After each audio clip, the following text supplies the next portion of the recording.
Գյուրջան Կասկադ 60 ամիս փուլային վճարում բազմաթիվ առավելություններ։ Ամենածանր եւ ամենատարողնակ հարցը, որը բազմաթիվ երեսներ ունի, ես ելի շարունակեմ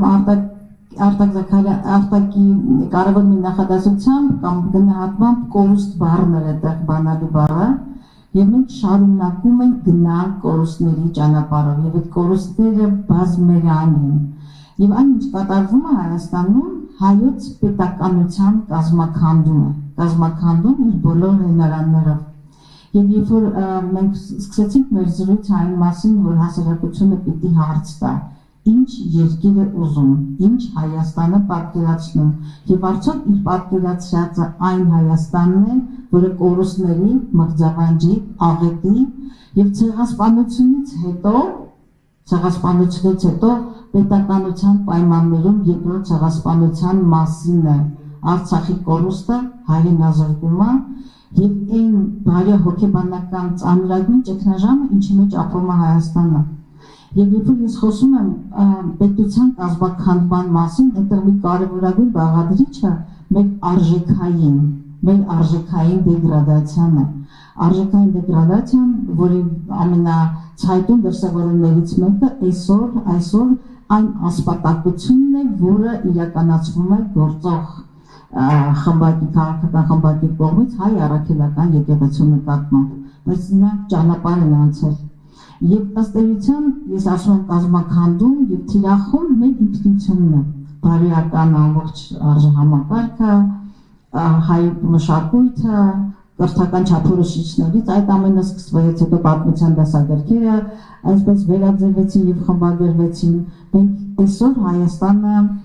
չգիտեմ թերևս 37 թվի հետ համատեմ եկեղեցու դրվագով, երբ որ մենք ունեցել ենք այդ ասպատակությունը հայ առաքելական եկեղեցու նկատմամբ, կամ մենք ունեցել ենք ներազգային պառակտումի մի միջավայր,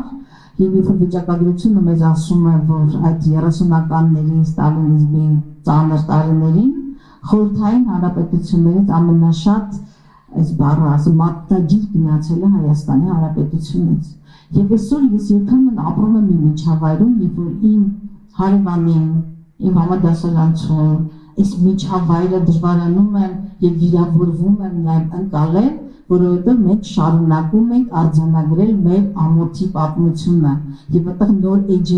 նոր էջեր ավելացնել։ Եվ երբ որ դու տեսնում ես, որ հատված են բոլոր կարմիր գծերը, մեր ինքնությունը ամենակարևորը, ինքնությունը ահռելի վնաս է հասցված եւ նաեւ երկփեղկումը Հայաստան սփյուռք, նաեւ այսօր աներևակայելի թիրախի մեջ է եւ թիրախի տակ է Հայաստանի եւ սփյուռքի միջև հարաբերությունները, ի վերջո ցեղասպանությունը հարցականի տակ դնելը, սրանք բոլորը մեր արժեհամակարգի ոտնատակ տալու քաոսացման եւ մեր կոդերի քաոսացման միջավայրում ենք ապրում։ Եվ նույնիսկ անդրադառնամ այն կարևոր հարցին, որ Վահե Հովհաննիսյանը ասաց,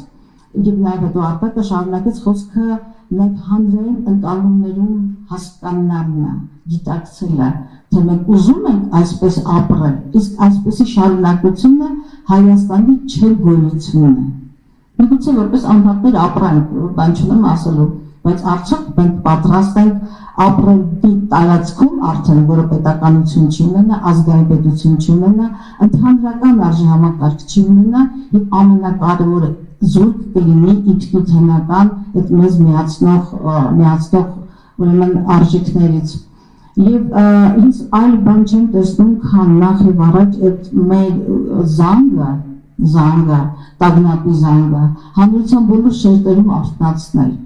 որ այսօր քո լրացումը քո վաղվա օրվա աղետի մասին է, այսօր քո հաշտվելը, հանդուրժելը, լրացումը, ինչ ասեմ, աչք փակելը, չխառնվելը, քաղաքացու կեցված չդրսևորելը, քո ինքնությունից է գնում եւ քո գոյությունից որպես ազգային պետականության բաղադրիչների։ Ես ցավոք սրտի երբ որ տեսնում եմ եւ նաեւ շատ բողոքներ եմ ստանում, օրինակ, որ շուտով ամսի կարծեմ, թե շուտով պիտի հանդիպի ուսուցիչների հետ, վարչական ռեսուրսների օգտագործում այն գնում խայտարակ ծավալներ են դրանք ընդունում։ Ես կարծում եմ նախ եւ առաջ մեր հասարակությունը պիտի փորձի նաեւ ոչ միայն ներքին ընդվզումի մակարդակում, ուղղակի ոչ ասել այս ամբարո ընթացքին, այլ գիտակցել, որ սրա վաղը, այսինքն ընտրությունը հայ մնալու եւ չմնալու, ազգային պետություն ունենալու եւ պետություն չունենալու, ինքնություն ունենալու եւ չունենալու միջև է, որովհետեւ եթե ես մտագույն, այսպես մտավախությամբ եմ ասում, եւ եթե այս ընթացքով գնա, մենք վաղը լուրջ հարցականի տակ ենք գնում Հայաստանի պետականության գոյությունը եւ պատահական ընտրված չեն այդ հոգեվոր մեր կարևոր հոգեվոր առանցքները, որովհետեւ թիրախավորելով եկեղեցուն, թիրախավորելով մտավորականությանը, հայ մշակույթին, ինքը կերտում է 4-րդ հանրապետություն,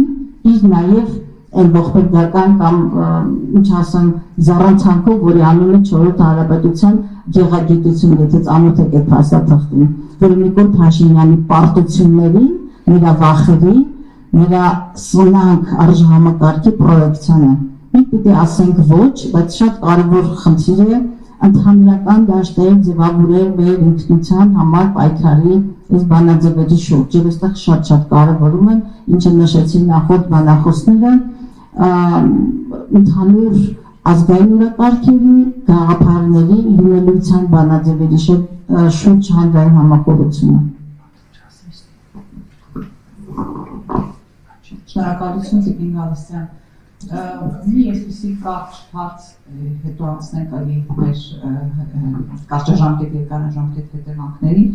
Մենք բոլորս արձանագրում ենք, որ իսկապես մեր հանրությունը այսօր գտնվում է բավականին լուրջ բարոյահոգեբանական վիճակում եւ մենք նաեւ տեսնում ենք, թե որտեղից են գալիս այդ ազդակները։ Այ ո՞նց է պատկերացնում, կլինի արդյոք որևէ ժամանակ կամ որևէ հնարավորություն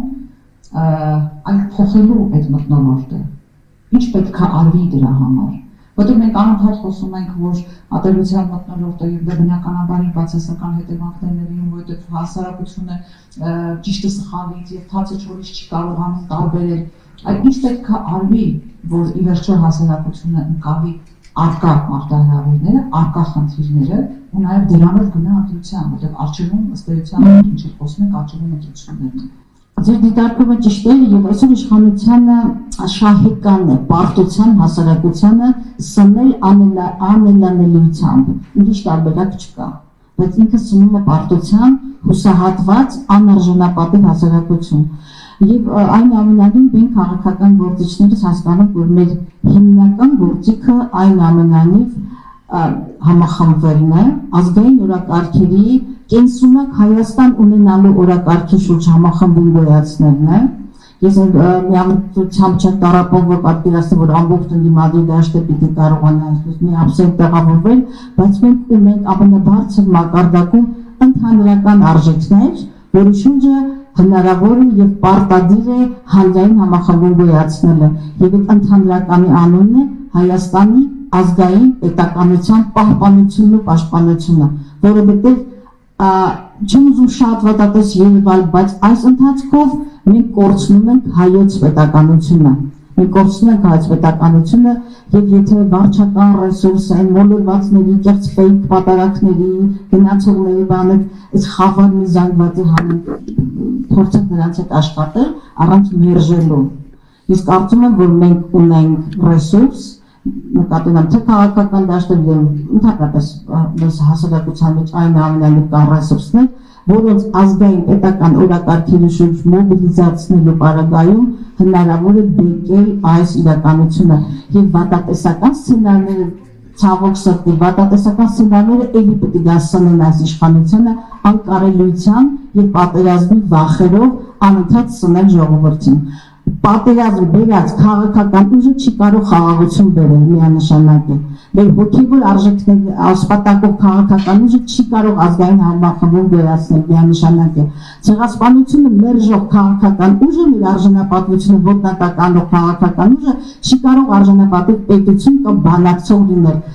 Միանշանակ ինչ որ նախորդ բանախոսներն ասեցին, Հայաստանը դադարել է սուբյեկտ լինելուց։ Մենք կարող ենք վստահաբար մենք ունենք այդ ներուժը Հայաստան ուսումնական նկատում են նաև ներազգային համախմբման ճանապարհով ազգային օրակարգերի շուրջ ստեղծել կամ վերաստեղծել կենսունակ Հայաստանը։ Այդ օրակարգի շուրջ պիտի կարողանանք, եւ կարծում եմ այս մեր հանդիպումները ուղղված այդ նպատակին